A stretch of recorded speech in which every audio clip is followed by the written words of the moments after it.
Kashima Reiko was walking quickly but apprehensively at the railway station in Hokkaido, Japan. She was bullied for being the new kid in school. On that day, she felt like someone was following her in the station, even though it was nearly deserted. She sped up while looking behind to make sure no one was there. Her heart was racing, and her instincts told her that her life was in danger. She made the decision to flee. Not far from where she started running, someone appeared and kicked her left shin, which immediately sent her crashing to the ground. Reiko cried out in pain while holding her scraped up leg. When she looked up, she saw her new classmates grinning at her. "Who says we'll allow an ugly kid like you into our school?" said a girl. Reiko bowed her head meekly. "Please, I don't want any trouble. Just let me be. I want to go home," she pleaded. The two girls grabbed Reiko by the hair and dragged her near the platform. All she could do was cry in pain. Then, they grabbed her hands and feet and threw her onto the tracks right when the train was approaching. And Reiko lost consciousness upon impact. The story goes that Reiko was split in half by the train. Her lower body was shredded.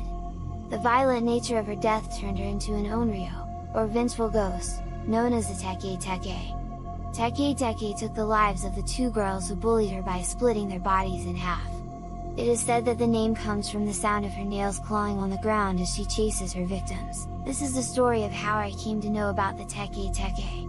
Bad luck seems to follow me wherever I go. My parents died in a car accident when I was just a child, leaving me with a scar on my face that serves as a constant reminder of that tragic day. No child should ever have to endure such trauma and loss. Years later, I found myself living with distant relatives, including my second cousin, Aiko.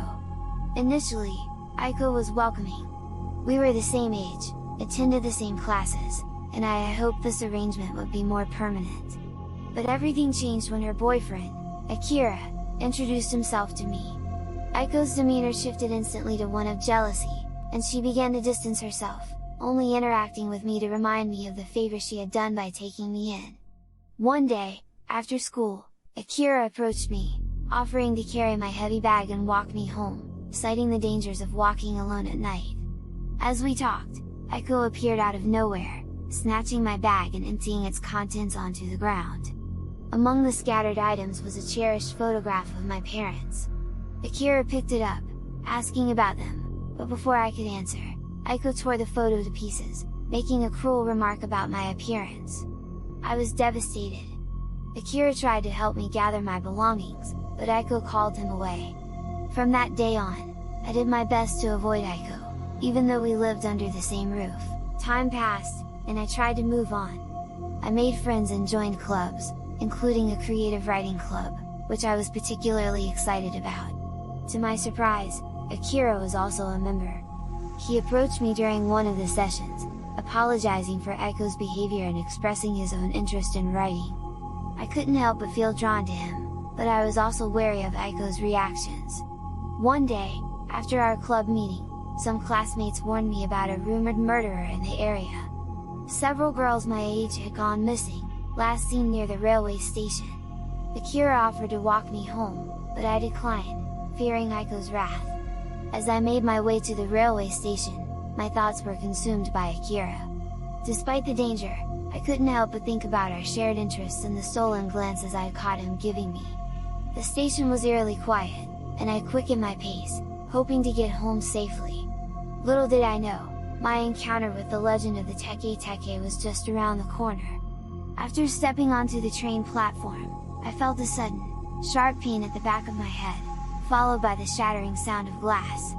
Blood streamed down my face as I crumpled to the ground, my vision blurring. As I teetered on the edge of consciousness, Aiko's voice pierced through the fog. "You think you belong here?" She sneered, flipping me over to face her. Her spit landed on my face, and my dizziness prevented any response. This only seemed to infuriate her further. This one deserves to experience at least one fleeting moment of excitement in her life before we end it. "No knife today, huh?" Akira's grip tightened on my hair, dragging me across the platform. "Goodbye, cuz," Aiko whispered, her voice dripping with malice. "Too bad no one will miss you." As the distant rumble of an approaching train grew louder, I locked eyes with Aiko, searching for any hint of remorse. but all I saw was pure malevolence. Then, in a split second, her body was severed in two, her upper half separated from her legs. Blood pooled around the gruesome scene, and I was paralyzed with shock.